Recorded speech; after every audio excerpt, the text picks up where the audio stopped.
Bonjour, friends. My name is Megan. I'll be your guide into the Harambe Wildlife Reserve today. A couple of important things before we get going. First, please make sure we do safely and completely seated at all times. Keeping all of our hands, arms, feet, and legs inside of the truck. Secondly, we must all keep those face coverings over our noses and down covering our chin at all times. As long as we're following those two things, we're going to have a pretty good safari. If you look above your heads, you will see a handy-dandy animal spotting guide that I spent all night coloring for you. I didn't draw it, but I colored it. You're welcome. And that spotting guide might help you to identify some of the animals that we could get lucky enough to see out here on the reserve.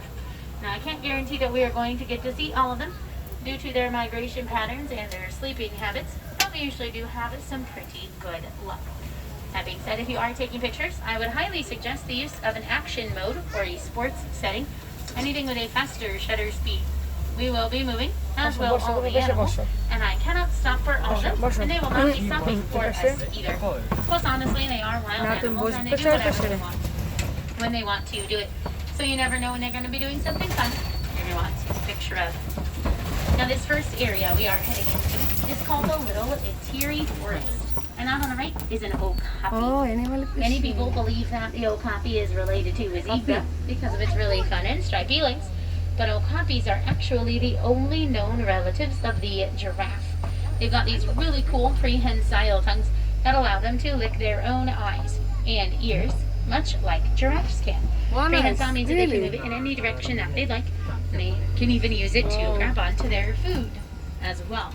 Now, this okapi is male. It's very easy to tell because if you look at his head, he has those two little antennae thingies sticking off by his forehead. The little antennae thingies actually have a name. That's not antennae thingies, I know. That would have been a better name, but their little antennae thingies are called ossicones. All giraffes have them, both males and females, but only male okapis have them. So it's a really easy way to tell those males apart from the females. They are made of bone and covered in hair, and both species use them a lot in self-defense. Out here on the left-hand side, the black rhino. Sorry about the sunshine, but it's the best we were going to have of the rhino. You can tell it's a black rhino for a number of reasons. Number one, it's by itself. They are a very solitary, very, very territorial species. They're typically found together only at nighttime during the mating season, and mothers and their calves. And that's pretty much it. You can also tell because it's fairly small, only around 2,000 to 3,000 pounds, and that it has a pointy upper lip. Now, upper lip is awesome to navigate around a lot of branches and bushes all eat here in the forest. The large black and white bird on the right is a saddle-billed stork. Saddle-billed storks get their name from the lovely yellow saddle shape that's on their bill. They can stand about 5 feet tall. They can have a wingspan of about 9 feet across. Unlike most birds, they don't communicate through any sort of like chirping or tweeting sound. They communicate by rattling their bills back and forth together. And here on the left, look at how close we are. The orange one is a bongo, and then the gray ones are greater koodoos. Those particular greater koodoos are females. You can honestly tell because they don't have any horns. Male kudu horns can be about 6 feet long. The bongos, the orangey ones, are known as the ghosts of the forest. That's because they are so very, very rarely seen. Not only are they nocturnal animals, so active at night, but they're also very shy, and they're extremely reclusive animals too. You're pretty lucky to see them. Also, fun factoid about a bongo, if you ever pet a bongo, your hand will come away staying bongo orange for several hours after you pet them, because the tan and switch or what's in their coat will dye your hands orange. Fun factoid. Out here on the left-hand side is a pod of pink-backed pelicans. They are an extremely obvious ancient bird. They have pink on their back, and they're pelicans. Some people think that color is only there during mating season, but it is actually there all the time. It just becomes a more pronounced and vibrant, obvious color during that mating season. They're also what's called colonial nesters. It means that they like to nest as a group. The idea is that the more birds they've got to look out for a nest, ideally, the safer the nests are going to be. Now, they don't use their bill pouches to carry fish like movies suggest. They actually use it as a fishing net. So they'll scoop up their fish with a little bit of water, then they'll drain the water out, and they will swallow their fish whole. Also here on the left is a Basque of the Nile crocodile. This is about the most movement you really ever see from them. Maybe like a little shift in their weight here and there, but not a lot for the most part. Because they're cold-blooded, like most reptilian animals are. And they actually need to save the vast majority of their energy for when they have to eat. or so, depending on how much they eat at once. They can eat about half of their body weight in one sitting, making sure around 500 pounds.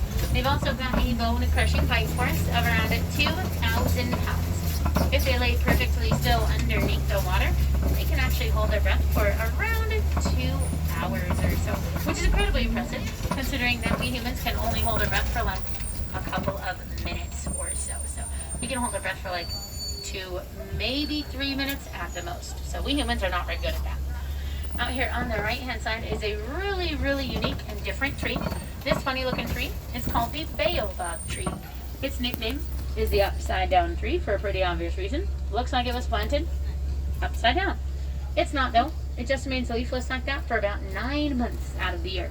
They're also called the trees of life, and that's because baobabs can store as much as about 10,000 gallons of water in their trunk. It comes in handy during times of drought. Animals can come up and scratch bark off and get the water down. The holes in them are from where elephants like to punch their tusks into the baobab trees. And I say punch their tusks, I mean like they take their tusks and they literally just punch it straight into the tree. And that will also help act as a water fountain for some of those smaller animals who may not have access to those trees otherwise. And we are here on the savanna and the Serengeti grasslands, which is actually a completely different ecosystem and will ultimately mean different animals. And out here on the right is my favorite Angola cattle because I love her spots the best. It reminds me of cookies and cream ice cream, so every time I see her I think of ice cream and it makes me happy. So I tell her, literally every time I see her I tell her she's my favorite. The Angola cattle are also called Watusi cattle, after the tribe that was first to domesticate them. Their horns are not really all that heavy. What they have inside them is this honeycomb shape that has veins running through, and that's what helps them regulate their temperature. Keeps them cool in the summer and warm in the winter. The really fun stripy ones behind them are, of course, the zebras or the zebras, depending on where you're from. Those would be the Hartman's mountain zebras, or just better known as mountain zebra. You can tell because they've got these really, really wide stripes, but only on their back legs. They have really skinny stripes on the rest of their bodies. They're also the only zebra species that has a dewlap. And a dewlap is this little extra flap of skin that's on their neck where they store a lot of hydration. Out of left, they're most definitely not hyenas. These are African wild dogs. One really easy way to tell is the sun is up. But the other easiest way to tell is actually to look at their ears, plus like their body shape and stuff. But their ears are really obvious. Wild dogs have big old giant ears, like the size of my hand. But then hyenas have what I call teddy bear ears. They're really like small and like cupped, like little teddy bears. So if they have teddy bear ears, they're usually a hyena. Wild dogs and hyenas actually do not like each other. It's because they eat the same food. They're actually some of the most successful and dangerous predators in all of Africa. They're actually more successful at hunting than lions, cheetahs, and those hyenas all combined together. It's because they not only hunt as a group, but because they chase their prey down until their prey just falls right over from exhaustion. They are around 90% successful. That's 90. Basically, if they want prey, they're going to catch it. Hyenas, only about 50%. Cheetahs around 15%, and lions around 7% successful, mostly just because they bully their prey away from cheetahs. On the left, the only animal over there, are the Sable Antelopes. They don't really like having a lot of friends over. They tend to be a very aggressive, territorial species. They usually go away facing in different directions to kind of watch out for their space. And you can tell when these springboks start to get a little bit closer to them, but one or more of those sables will start to watch them. Typically only one, the one that's facing in their direction. If they get even closer, then that's when they will usually start to all watch them. Out here on the left are some springboks. I was so happy about the sables. What you doing? Springboks get their name from their incredible ability to jump. I love when they're super close. They can jump about 6 feet straight up into the air and around 13 feet forward. When they do, it's this really cool behavior called crunking. And they typically crunk when they get scared or startled or like sometimes super duper duper excited about something. They oddly don't weigh as much as cheetahs, around 100 pounds or so. Here's another one of those Angola cattle. Their horns are 3 to 4 feet in length on each side. They can be around 20 inches in diameter. Hi, pretty girl. What you doing? Are you showing us your horns? She's giving us the side eye too. I don't know if you can see, but she's making eye contact with us. So pretty. The white pigmentation is actually a little bit more of a rare pigment. They tend to be that all brown color. So seeing that white pigmentation is super duper rare. Here's a little bit better view of those springboks. Springboks also are the national animals of South Africa. So they've got lots of rugby teams named after them. They are adult sea pintail because they have Their horns range from about ½ inch to around 6 inches long, depending on the springbok. Just like our own hair is different, same thing for their horns. That's the way it is for most animals who have horns. They're usually a little different. The gray animals out here on the right are the white-bearded wildebees. And they're also called news. After the grunting sound that they make, they get their name wildebeest from the Afrikaans word wildebeest. It does mean a wild beast. It's after their tendency to cause stampedes. When one of them runs, all of them will run as well, even if they're not really super duper sure why they're running. They'll just see their friends doing it, and they want to participate as well. They also have one of the largest migrations in all of Africa.